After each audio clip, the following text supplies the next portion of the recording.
Halo teman-teman, salam sehat selalu untuk kita semua, salam sejahtera dengan saya, Bung Ropan.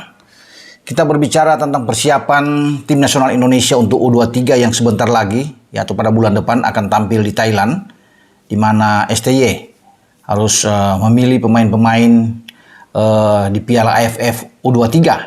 Dan walaupun ini hanya menjadi sasaran antara sebelum akan tampil di Piala Asia kualifikasi, juga untuk U23 ya, di mana Stadion Manahan Solo sebagai tuan rumah, tapi tetap ini akan menjadi tempat bagi STY untuk bisa memilih ya pemain-pemain mana yang dia akan teruskan akan tampil di Piala Asia untuk kualifikasi U23. Ya. Kita akan bertarung di grup B, ada Malaysia dan juga ada Timur Leste, karena ini dibagi dalam 3 grup untuk Piala AFF U23 ini.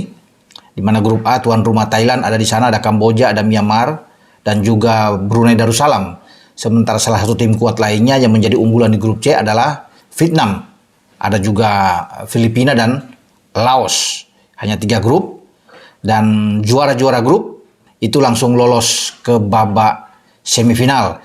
Ditambah dengan 1 tim yang akan menyusul dipilih dari grup A sampai grup C, siapa yang memiliki nilai atau poin terbaik untuk bisa melengkapi di 4 besar.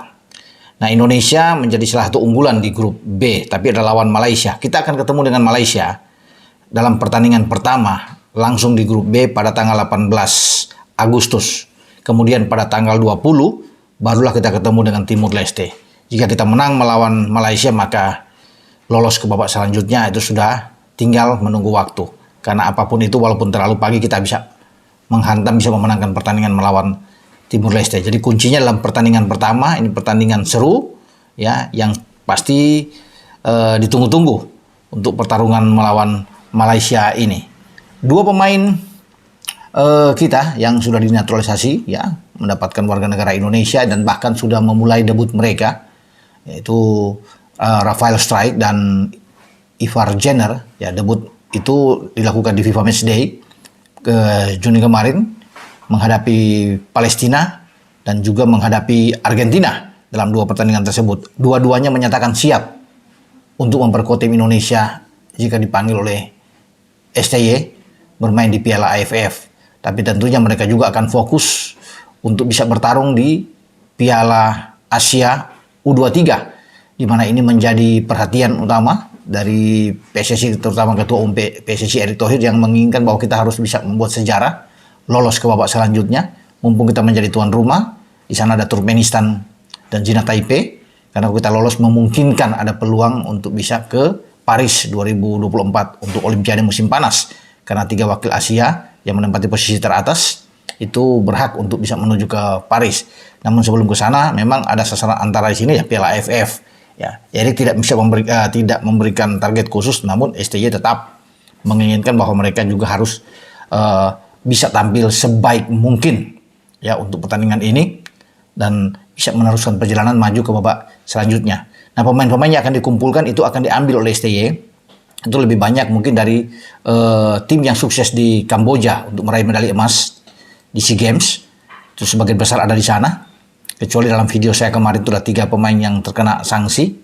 Ya, ada Titan Agung, ya, ada Komang dan juga Taufani yang pasti tidak akan dipanggil, namun STY akan memanggil sebagian besar. Saya pikir ada 80% lah dari tim yang ada saat itu bisa meraih medali emas akan diambil.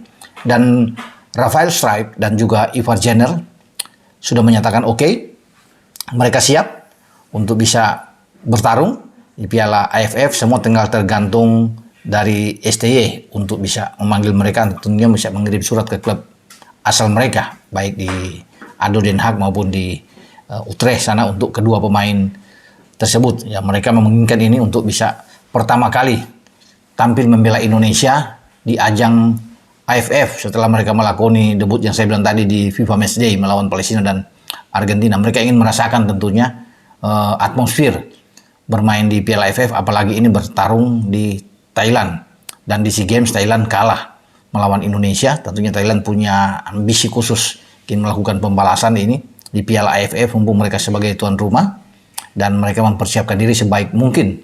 Ya, syukur-syukur mereka bisa mendapatkan bisa final kembali dengan Indonesia dan mereka bisa bertarung dengan pasukan STY. Karena untuk tim U23 saat ini, Erik sudah menunjuk STY yang akan menangani, termasuk di U23 Piala Asia nantinya di Solo. Indra Safri yang membawa tim U22 itu merebut medali emas di Kamboja itu difokuskan di tim U20 dan juga di tim U23 atau U24 yang akan berlangsung di Asian Games Hangzhou juga pada September-Oktober yang akan datang.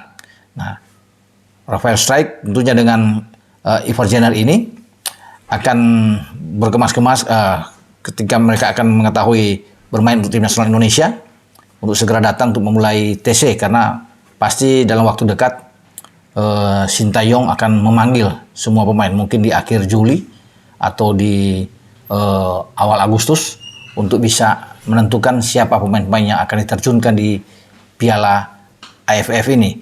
Rafael Strijk adalah pemain yang bisa bermain di posisi depan, di striker, bahkan bisa bergeser ke sisi sayap.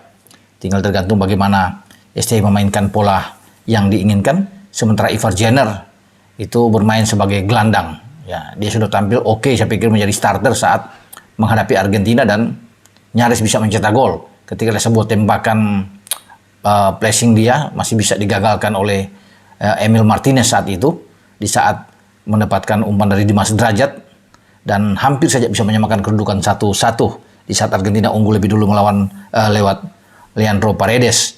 Dan Ivar ini adalah gelandang yang saya pikir bertalenta luar biasa, tampil bagus. Kalau melawan Palestina kan dia masuk sebagai super sub di babak kedua, tapi STY langsung bisa memainkan di tim senior dia di starting 11 menghadapi Argentina.